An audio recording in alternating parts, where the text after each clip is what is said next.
All right, sweet. So normally I get just a limited amount of classes with you guys. What am I doing now? What's the matter? Oh yeah, it is cool, right? And so a lot of times I get to the end of the class and I just kind of have to shove a bunch of stuff in there real quick. But since I'm getting extra classes, since our spiritual director is on a military leave, I get to kind of go in a little deeper. So before we get into that real quick, the alumni weekend is next weekend. If you are going to be here next weekend, I highly encourage you opt in for the alumni weekend. It is not required. So if you're not comfortable being around some of the alumni coming in, you can opt out of it. But I really encourage you to opt in.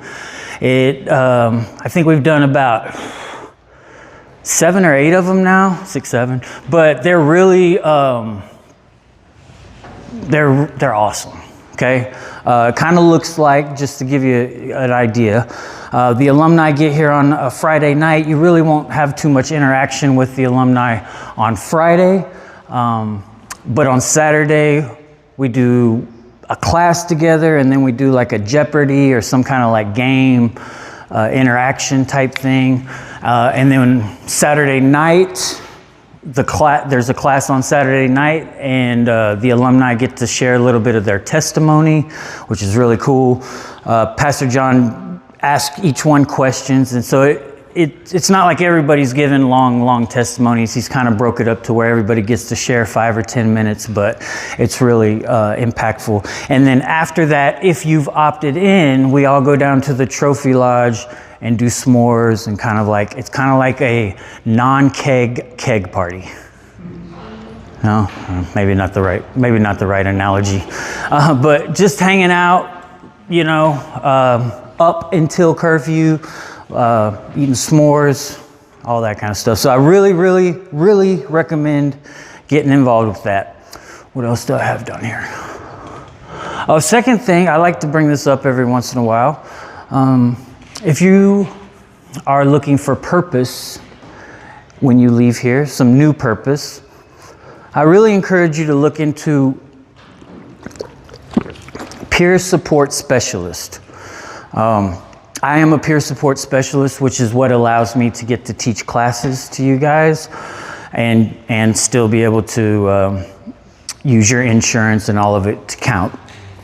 But the peer support specialist just helped me so much, because it made me realize that my past is not wasted. So the requirements for a peer support specialist is you have to have struggled with addiction or depression or extreme anxiety, some kind of mental health condition that would be bad enough for you to need to go to a mental health rehabilitation facility, which you are here, so you meet those 2 requirements. And then the other one is that you have to have lived in recovery for 2 years. And then if anybody's ever been to jail, having gone to jail is actually a bonus in this line of work. So I got a lot of bonuses. Is there a time limit that you have to have spent in jail? Nope. It's like I said, it's not a requirement. It's just kind of like a bonus. And I just encourage you to look into it. I mean, and you have to take a class. The class is very short, 40 hours online class. A lot of the same stuff you learn at Honey Lake, except it's geared a little bit more toward boundaries and such. But just look into it. I mean, gives you something to work toward, and once you have that, you could come.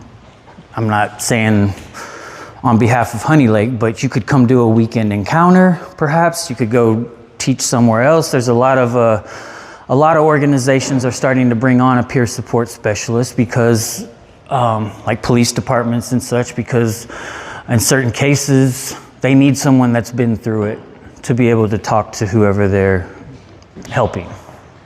Confusing? No? Okay, good. Other thing is, and I don't ever say this, I don't ever want to sound like a salesman when I say this, okay? Because I know it's expensive to get here. I know it's hard to take time out of your life, all of those things. to even come for 30 days. But if you're feeling like you might need a little bit longer, I really highly encourage you to think about staying 45 days.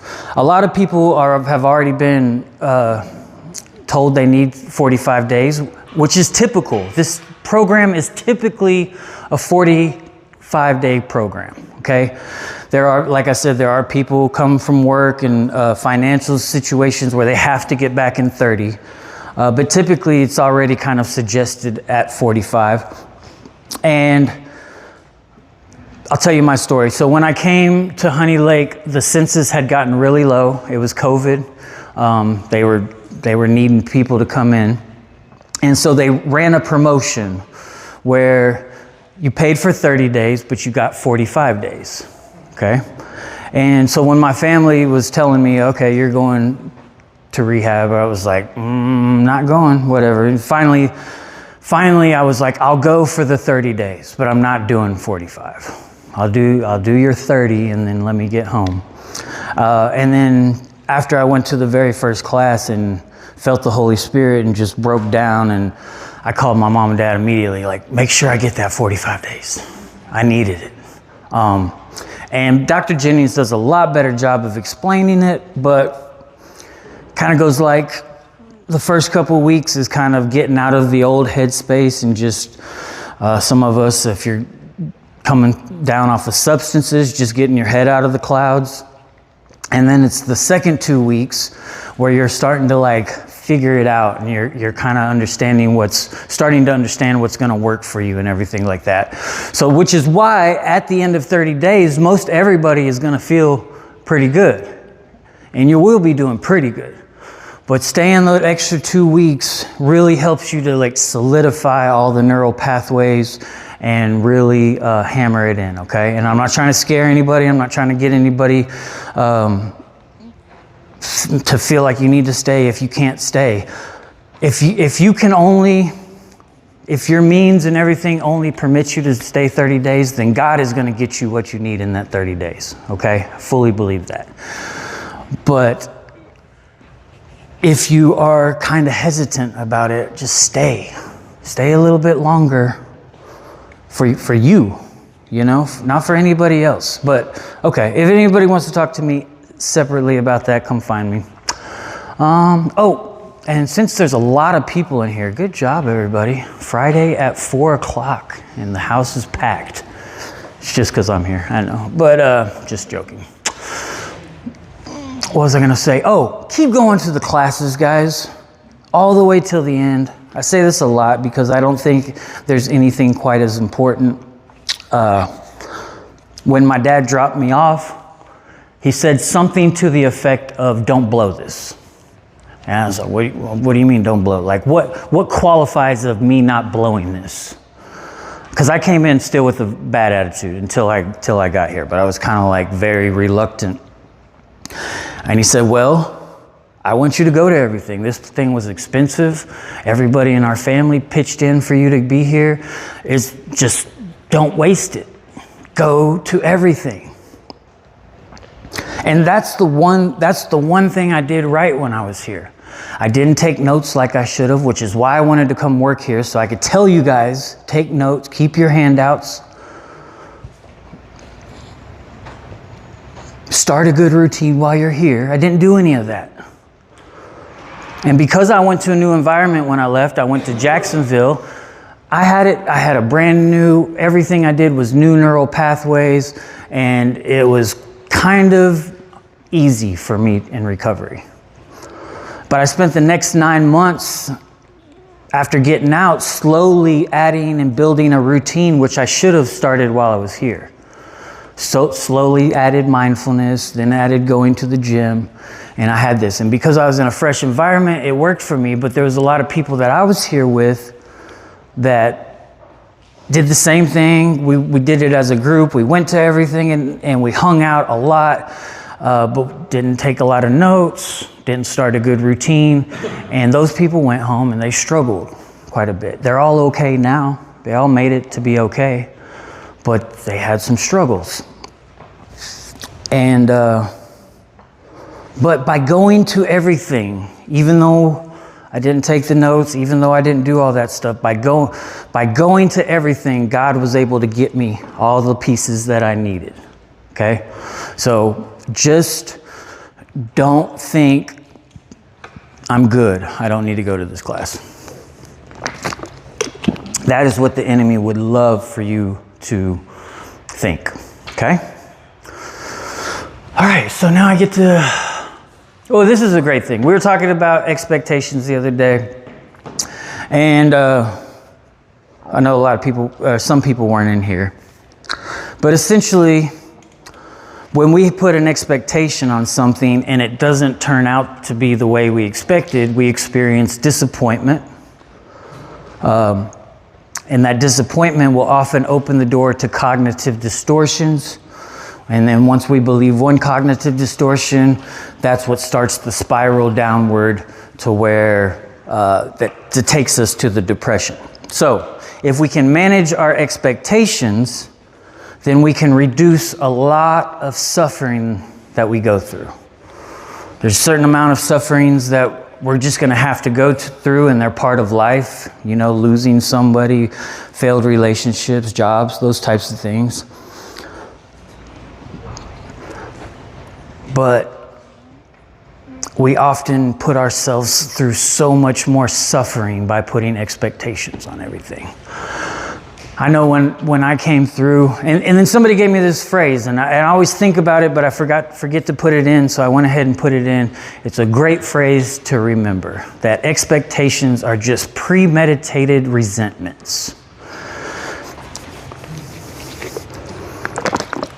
So just think on that, guys. Think of areas in your life that you can make some adjustments. I know before coming into Honey Lake, my self-worth was so low that I really needed validation from other people. I needed them to say, I like you, you're funny, you're cool, those types of things. And so because of that, I was a chameleon. I could be this way around this group of people. I could be this way around this group of people.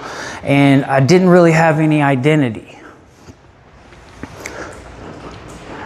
And I put such expectations on people liking me. Like I really had to have people like me.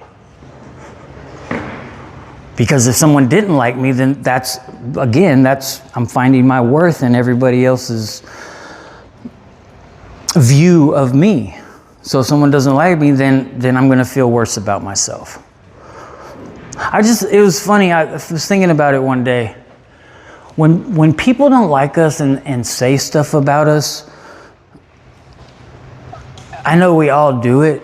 We all hear what they say and we let it offend us. But why do we let the opinion of someone who doesn't like us weigh in on how we feel about ourselves? We do that. We often will do that. But why? We gotta find value in ourselves. We gotta find our identity in Christ. And expectations, once I started managing my expectations of other people, expectations of myself, just really started to experience real freedom.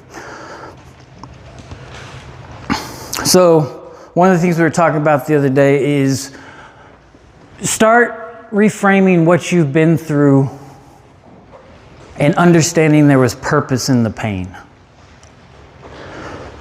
I was thinking about it like this one day. Like, we can think about like a weight we've been carrying around, right? It's been weighing us down. Or we can think about it as, oh, man, I've been carrying this weight. I've been getting strong, right? It's just how we frame it. If we can start doing that, then we can stop worrying about the way things turn out. Because if we do this, and we understand that even in pain there's purpose, then we could stop trying to avoid pain so much. We could stop trying to live our lives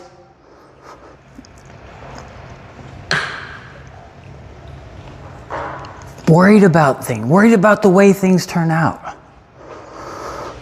It's like I was talking about the party the other day, like inviting and getting all those people come to the party, and you're excited to play the one game, and you put that expectation on how the night turns out, and not everybody shows up, but you still have some people show up. But because you had such an expectation on the way the night would turn out, you're not going to have as good of a time. All right, let's see here. For instance, God brought me through all of that, so I know that no matter what happens, it or I will be okay. I mean, that's what God is trying to do for us, guys, is build our faith.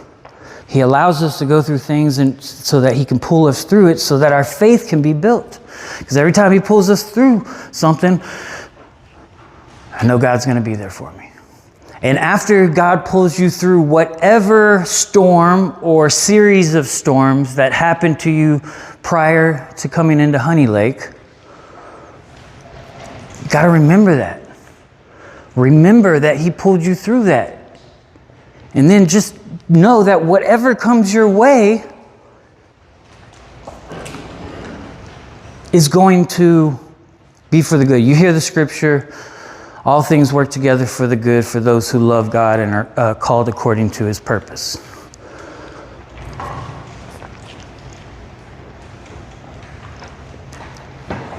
What you've been through should help build that so much. Because as things were falling apart, it didn't seem like it was steering you in the right direction, but it landed you at Honey Lake. And for those of you who just got here, you might be like, yeah, it landed me at Honey Lake. But after you've been here a couple weeks, you'll realize what a blessing this place is. You realize that God brought you here to heal you, to help you find direction and purpose. But as everything's falling apart, it's not like, oh yeah, this is great. But so, when things start falling apart again in life, which if no one's told you yet, I'm going to be the person to bring the bad news. You are still going to have things fall apart from time to time. You're still going to have rejections. You're still going to have days that you're depressed even. You're going to have days you're anxious. I was anxious last night. I was anxious this morning. But used to, when the anxiety would show up, I would freak out because I was like, I'm not sure how long this is going to last, and maybe I'm going to be stuck here, and then I would go into a panic attack. But now, because of God bringing me through so many of those, when anxiety shows up, I'm just kind of like, all right, wonder how long you're going to stay. Let me do some things to help combat that, which is take some deep breaths. If you're struggling with anxiety, you need to master diaphragm breathing. And don't be one of those people that say, oh, that's not going to work for me. It definitely won't work for you if you say that and don't try it. 100%. But if you can master it, if you can get down those real deep breaths into the diaphragm, just slowing down, I 100% guarantee you will be able to better manage your anxiety. So don't listen to the enemy when he says, no, that's not going to work. That's not going to work. It's easy to do, guys. Especially when you're feeling and you've been trapped where you are for so long and someone tells you to breathe and you're like, yeah, I hadn't thought about that. Breathing. I've been trying to breathe. But seriously, like take time, learn how to breathe into the diaphragm deeply. When you breathe deeply into the diaphragm, the reason why it has such a better effect is it increases the pressure in your lungs, and that increased pressure shoots more oxygen into your bloodstream, and that increased oxygen in your bloodstream makes its way up to your brain, and it will relax you. It will reduce the anxiety. Like physiologically, physically, however. But you have to start practicing.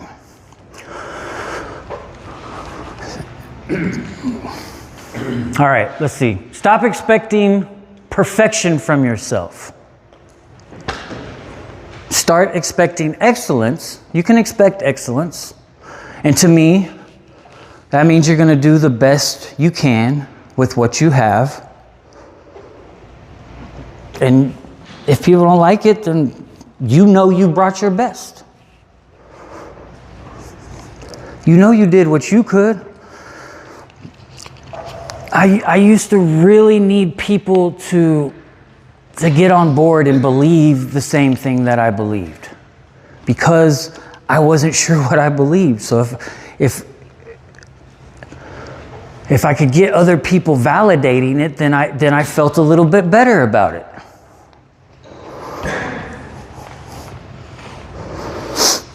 Does that make sense? Did that one make sense? That was probably a little, I'm going to skip it. Never mind, go back. All right. Expectations to look out for. It is awesome. You're here and your life is being changed, and you are, when you walk out of here, you're likely going to feel better than you have felt in a long time or ever. But the people at home that have been taking care of the house while you've been here, well, they've been taking care of the house while you've been here.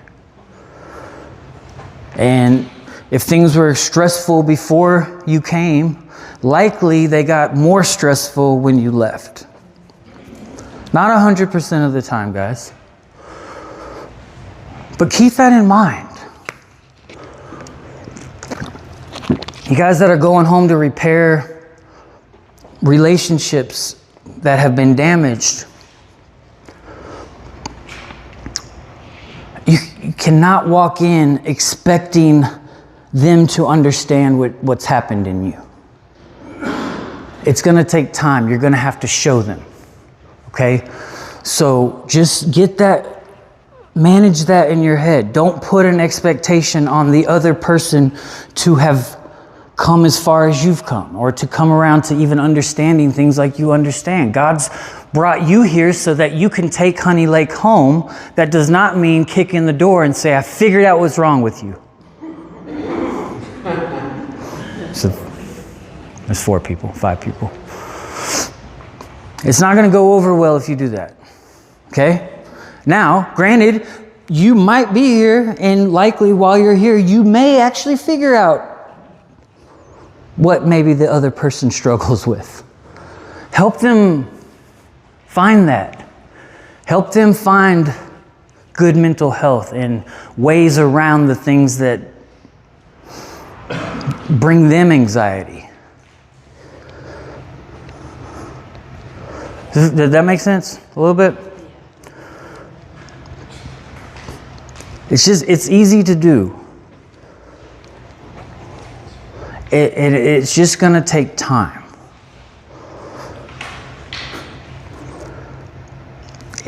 Easy for them to look at the pictures of this place and hear how good you're doing, and there's easy for part of their brain to be jealous. Man, they're going and getting all healed up, and I'm just here. Not saying they're thinking about it cognitively, but there might be a part of their brain that feels that way. Again, everybody's situation is different, but just understand that it's going to take time.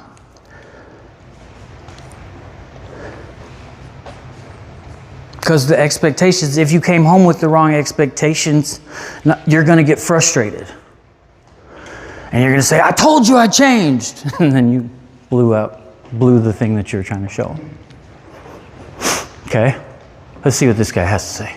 So this is the key thing about trying to live up to others' expectations. The first thing is that their expectations are quite divorced from reality, right? Because they don't know you, they don't live with you. I mean, maybe even if they do. The other thing is like, okay, well, what about people who do live with us? So I have a mom, thankfully. And my mom, I'm 41 years old, my mom still views me as like a 15-year-old. She'll give me like random advice on crap that I do better than her. But in her mind, I am her child. And so she will always view me as less knowledgeable than she is. Because when she was forming her impression of me, she made certain judgments. And the truth of the mind is that it is not very flexible, right? Once you define that you're a dog person, you hate all dogs, like that's not going to change very easily. So the problem with living up to other people's expectations is that you may never be able to live up to them. And in fact, what starts to happen, if you really look at it scientifically, you look at the science of behavioral reinforcement, the more you live up to someone's expectations, the more trapped you will be. Hey, so just so y'all know, the people that are new, I play videos where doctors and people smarter than me will sometimes validate what I said. Not that I need their validation, but might help you guys listen to what I'm saying a little bit better instead of just going, he's up there rambling on again. I was a prisoner to that need for validation. And this talk is not for everybody, but this talk is for some people. If you're like really need other people to like you, this talk is for you. And a lot of us that make it into Honey Lake are like that. We're people pleasers. Which is one of the reasons why we're here, because we like to say yes. And we say yes so much that we don't have anything left. So when you go home, guys, you have to say no. You have to take care of yourself first so that you can actually be of good help to other people. So there's a little bit, you got to be a little selfish when it comes to making sure that you're taking care of yourself. One of the, did anybody do the Myers-Briggs? Did anybody make it to the actual podcast? Did you? No, not yet, but you will. But one of the things like I found out when I did that Myers-Briggs one, and it was something that just kind of confirmed what I was already feeling. When I left here, I realized that I grew up with my parents, and as soon as I left my parents, I moved in with my girlfriend at the time. And we were together until that didn't work out, and then I had to move back with my parents. And then I never had lived by myself, ever. Hadn't really been by myself all that much either.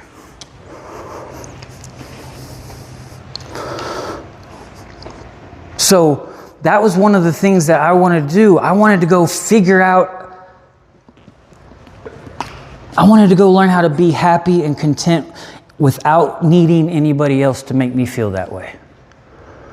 I was so codependent, like I only feel good about me if you feel good about me. That's it. And because of that, oh, I brain farted. Hold on. Don't.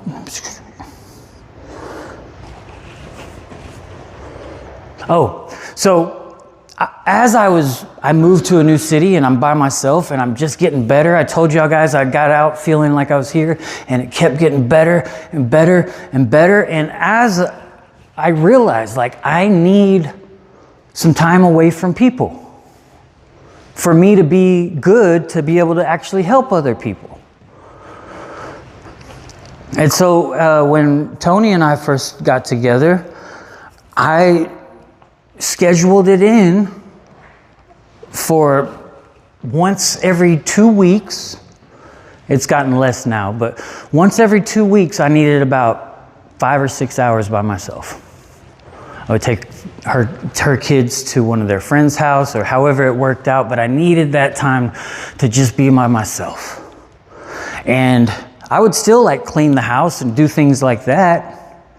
It wasn't like I just sat around eating potato chips and watching TV, but I needed that time to just think by myself. So it became very precious to me, and I realized that it made me more of an effective father, spouse, partner. Okay, here we go. Needed other people's validation, but as I got out and as I got better with myself and more and started to actually like myself, the more I was able to say, I know I'm going to bring my best, and if people don't like it, they can get the heck out of here. That's what that one means. I'm trying to like start a trend to see if this one will get started. Get the heck, so y'all take it with you. Get the heck out of here. Okay? That's what you want, guys. You want to be good with yourself without needing other people. Now, I think I'm almost right in front of it, so I'm going to not get ahead of myself. Correlation between expectation and attachment. The more we are emotionally attached, the more we give that other person power over our decisions.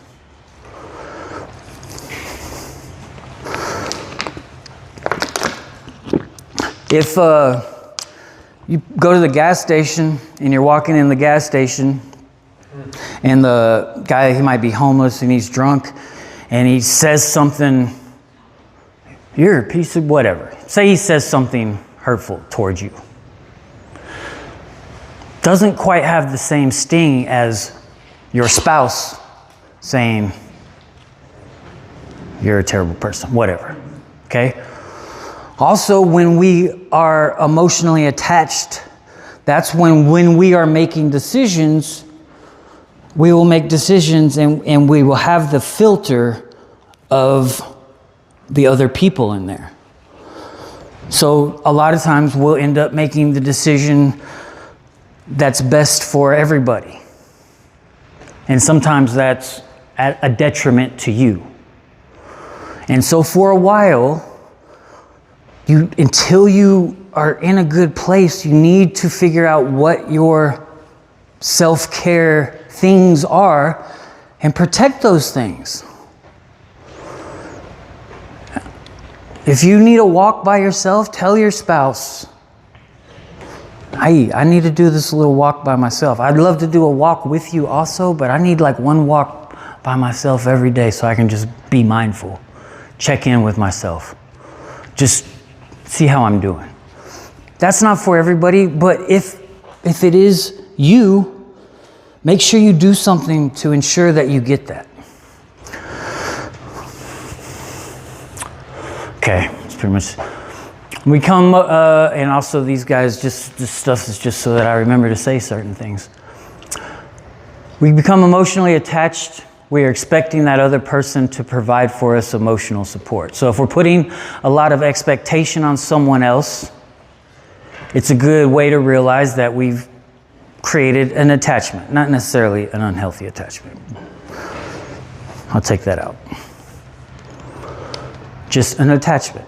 If you are expecting a certain something out of the other person, it might be a way for you to kind of analyze and realize that maybe you've created an emotional attachment with that person. And if that's your spouse, now the guy that was here before me, as a matter of fact, Dr. Jennings says the same thing, says we're not supposed to be attached to anybody except for God.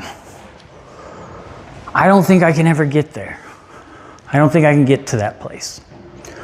But how do we get to this place where we need this validation and we need this emotional attachment from other people to make us feel good? When we don't get the right amount of love as a kid, when we have trauma,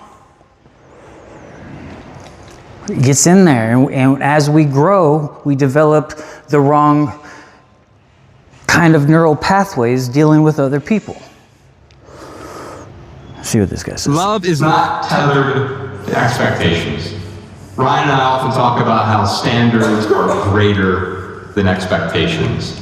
An expectation means, hey, I expect you to do this. I expect you to do this. I expect you to complete me. I expect you to make this relationship better. I expect you to do these things in this sequence, and then we will be happy. Here are my expectations. Well, that's never going to make you happy because no one's ever going to fulfill all your expectations. And quite often you're going to have expectations that don't align with their expectations. Well, what can you have? You can have high standards, standards for yourself. Here's how I behave in the relationship. If someone yells at me, I'm not going to yell back at you. That's my standard. I can't expect you not to yell at me, but I can have the standard where I'm not going to yell back. I'm not going to retaliate. And so love is not tethered to your expectations, but it's easier to see when you have high standards. I put that in there because usually someone else will say, well, and so I just put that in there so you know what kind of expectations I'm talking about as I'm talking about this, okay? Disney princess movies. What is it, Cinderella? Like, he meets her one night, she loses her shoe, and he searches the whole city for her. That's some narcissistic moves right there. You know what I mean? Seriously, what it makes women think when they grow up is that a man has to do these insane gestures to show that he's interested, that he cares, that he's into you. So when it's not that, they're like they actually think like, oh, he's not into me, or this is a little bit boring. So I just played that one just because it gets ingrained in us. Disney movies and movies and TV. And we grow up and we start being disappointed when people do nice things for us, but we're expecting so much more. And then that's what I think that's what leads to a lot of relationships breaking up, because someone has ingrained in people as they're growing up, like,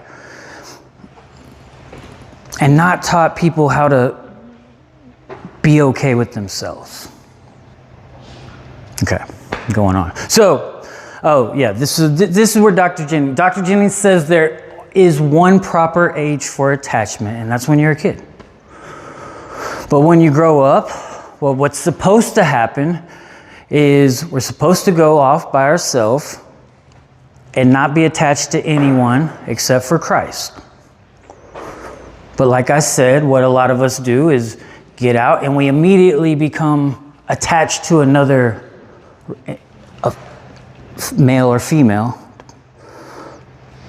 And instead of learning how to be okay by ourselves, we just start moving all that we got from mom and dad straight to the other person and start wanting that person to provide for us emotional. So the point is just a lot of us just never had that stage of life where we were able to find ourselves, where we were able to learn how to be okay with ourselves.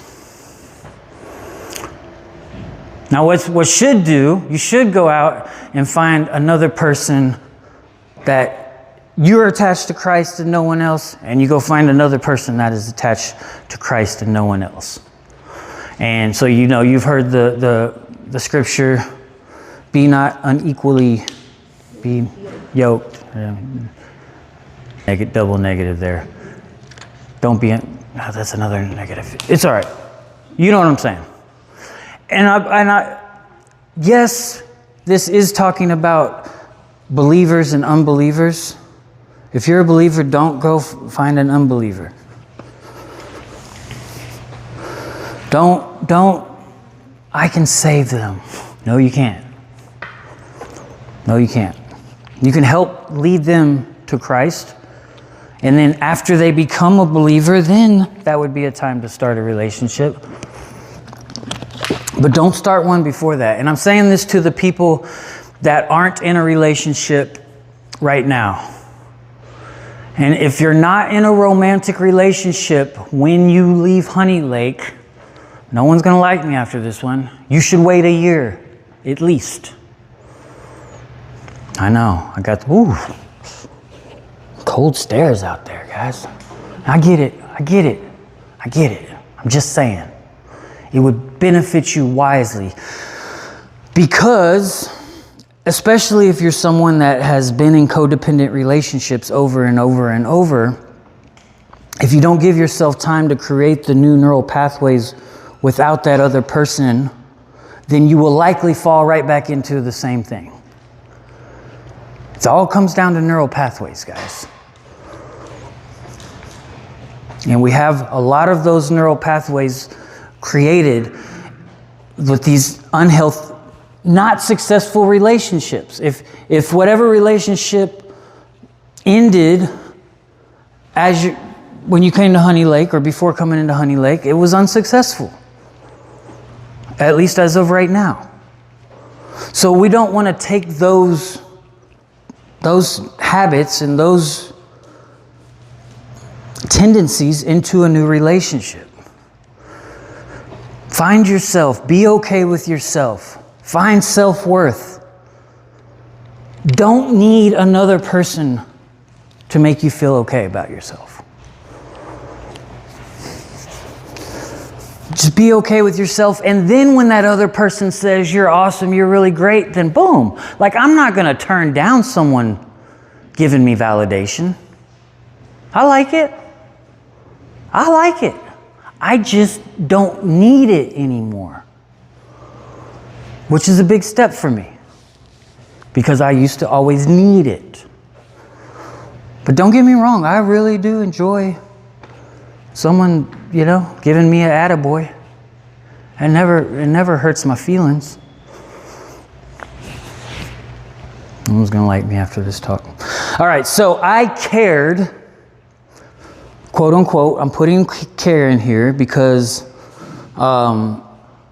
you'll see why in just a second. But I cared so much about what everyone else thought about me. And one of the reasons why is because if I'm helping and I'm helping and I'm helping and I'm helping and I'm helping and I'm helping all day long, then I don't have to sit with myself and realize, oh man, I don't like what's going on inside. So I got really good at that. I was good at helping other people.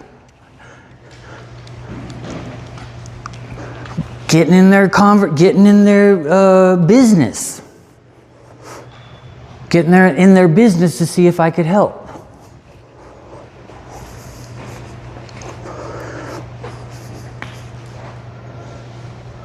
Am I the only one? Anybody else? Y'all feeling this? It's okay. I couldn't say no. That came from my fear of abandonment. If I say no, Brian needs my help or whatever, maybe it's not help, but something. If I say no to him, he might not like me anymore. He might not be my friend. He might leave our friendship. Fear of abandonment. That was what was fueling my inability to say no. But here's the thing. When you do this, the actual help that you're bringing to these other people is very little.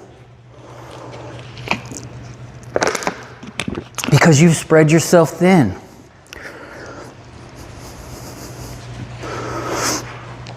All right. Anybody else doing this? Trying to be what other people want us to be? Or trying to be what I thought other people thought I should be? Putting like unspoken expectations on myself. We do this a lot with our parents, right? Some of us, and sometimes our parents actually do this and say, oh, you got to become a doctor or whatever, and put all kinds of expectations on. But a lot of times we will just do that to ourselves. Think our mom and dad are going to be disappointed with us if we become something else. So we put that expectation on ourselves to be perfect. And so then we're walking around disappointed all the time because we're not perfect. But that's what I did. I was so far from that, but at the same time, that's what I did. I had this expectation on me to be pulling everything off flawlessly. And so I beat myself up all the time, because very few things did I pull off, period, much less flawlessly. Just giving you an insight into me, guys. Maybe this is nobody else, and that's great. But through all of that, and through all of the changing and all of that, I lost myself. I didn't even realize that I had lost myself. So there was this guy that was teaching these classes before me. Dang it, I still ran out of time. Crap, I gotta stop talking so much. Sorry, guys. Not sorry. Hang out for me just a second. This is how I broke free from the expectations and the validations and everything. Is we had this guy here, his name was Ted, and he would say, I don't care all the time. And we'd say, oh, we would get all emotionally attached to him and stuff, and you're gonna miss us when we're gone. And he'd be like, no, I won't. I'm like, what do you mean you won't? I'm like, yeah, you will. He's like, no, I won't. I really don't care.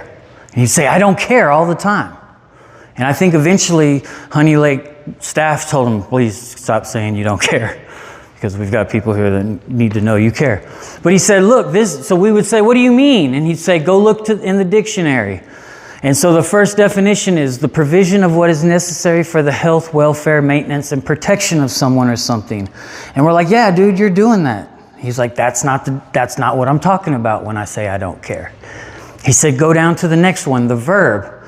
And the verb is to feel concern or interest or attach importance to something.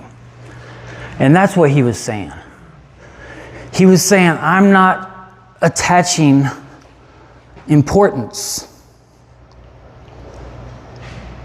to the wrong things. And I'm telling you, the reason why he was a peer support specialist as well. He struggled with depression severely. Had to go to rehab. And then when I came under him, learning from him, he'd already been doing it for 25 years. But he found freedom. And there's such freedom. You talk about radical acceptance. You can't have radical acceptance if what other people are doing is bothering you. That's not radical acceptance. Okay? So these are things that we can do to actually work toward that. So when I left, I realized that I had been way over here caring, quote unquote, caring about everything and all the wrong things and stuff. And for me, I realized I had to swing the pendulum way over here to not care. Like, I'll give you an example. My mom came and picked me up. She brought all the clothes from my marriage that was over, and that was all I brought from Texas. And she came, picked me up, and we started driving down the road. And she said, oh, hey, your dad's doing so good in the peach business. And I said, Mom, I don't care. And I had to explain to her, I had built all these neural pathways of worrying about everything and caring so much about everything that for a while I'm going to have to swing the pendulum way over here and create these neural pathways of not caring and not getting worked up over things. She said, okay, cool. So we start driving. 2 minutes later, your brother and his girlfriend are, Mom, I don't care. And I did this for a few months. And after a few months, and it's not for everybody, again. After a few months of that, I realized, like, I do care. I want to attach importance in things. I'm just going to start making sure that I attach them to the right things, not overdoing myself. Okay? So some of the things that you might be able to say I don't care about is caring what people think of me, what other people are doing with their own lives. If you find yourself doing that, say I don't care. I don't care. Learn how to say no without explaining why you said no. Almost nobody can do that makes it into Honey Lake, but try it. Just try saying no without explaining why. Build up that neural pathway. Again, not for everybody. All right, so this is another thing, real quick, I'm almost done. 2 minutes, I got 2 minutes. Try to not care about how people see you, how they receive you. There's freedom in that, guys. It's like I said, we give other people power over us and our decisions when we're worried what they think about us.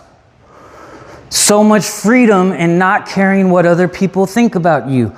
And again, not for everybody, but some of us have built our lives around worried about what other people think about us, and we've been enslaved by it. So we just have to learn who our self is, get to know that self, make that self the best self that it can be, and bring that. And if people don't like it, some of them might have to remove themselves from your life. Okay? Okay.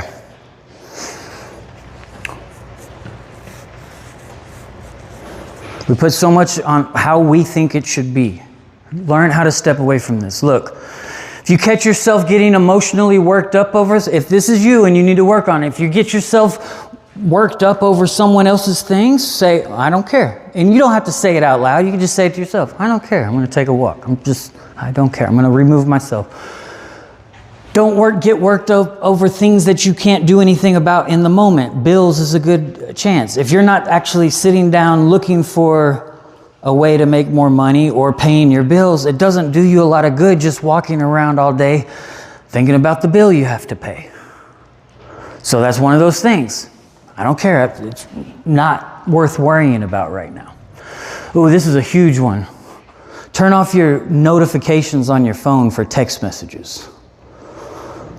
Because we have built this neural pathway. As soon as we get this text message, we got to pull it out. And then we got to start composing the perfect maybe I'm just the only one. But me, I'll say me. When I got a text message, I had to pull it out and I started composing and erasing and deleting. And is that the way it should go? And so someone that wasn't even that important, like they didn't have to get a hold of me right away. They just, hey, text message. And now I'm immediately, like it's got me like that. So turning this off and realizing I'll answer the text messages later or whenever I'm sitting down to answer text messages. It's a new neural pathway, guys. You can ask people to not put expectations on you if you're doing things to impress people. The point is to build up your ability to not care what people think of you. That way we're not persuaded by others when we make our decisions in our life. Karaoke is a great way to build up the ability to not care what people think about you. Have we had a karaoke night lately? We need a karaoke night this weekend. Impromptu karaoke. But I'm serious. When I first started, I had to start a couple karaoke nights, and I do Kenny Rogers, The Gambler, just so you know got to know when to hold them. And I did that, and the very first time, I'm telling you, I'm shaking. But after doing it 12, 15 times, good now. I built up that ability to not care if you don't like it. Okay? This isn't, right here. Stop saying sorry. And you know who you are if you need to stop saying sorry. This is for the person that says sorry, sorry, sorry, sorry, sorry, sorry, sorry. That was me. Okay, I'm not poking at anybody. That was me. Matter of fact, I walked into Ted's class, wasn't late, anything. First person in the class walked in, sorry. He said, what are you sorry about? Breathing your air, existing in your space. I don't know what I'm sorry about, Ted. I don't have any reason to be sorry. If you think about this, most of us have been saying sorry almost as long as we've been saying mom and dad. Sorry. Broke the cookie jar, sorry. And when you're a kid and you're saying sorry, man, you messed up. All the negative emotions that you can experience, you're experiencing them. And then we keep saying that as we grow, sorry, sorry. That saying sorry, that is probably your oldest, strongest negative neural pathway that you can just fire up by that, okay? You can apologize. I'm not saying be a jerk and don't apologize. Just stop saying sorry. Because here's the thing, if you go around saying sorry all day long, at the end of the day, your brain is going to be like, man, you're a sorry son of a gun. Everything's your fault. Bumping into old ladies at the grocery store, spilling cereal in the morning.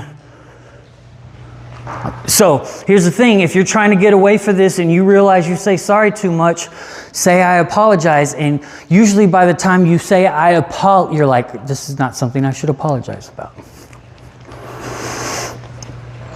All right. One more. And it is this. Stop shoulding on yourself. Stop shoulding on yourself. When we say, I should have done this, we are putting an unmet expectation on a past event that has no possibility of actually being fulfilled. So it's instant suffering. So if you want to feel bad about yourself and in your mind and you want to experience some of those negative emotions, just say that. Just start thinking and say, I should have done that. Doesn't mean that we can't learn. Say this instead. Next time, I'll do this.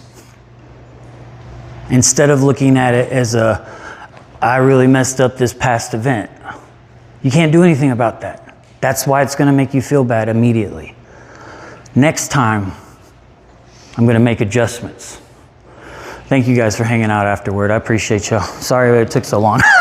Just joking with the sorry thing. Get it? Okay.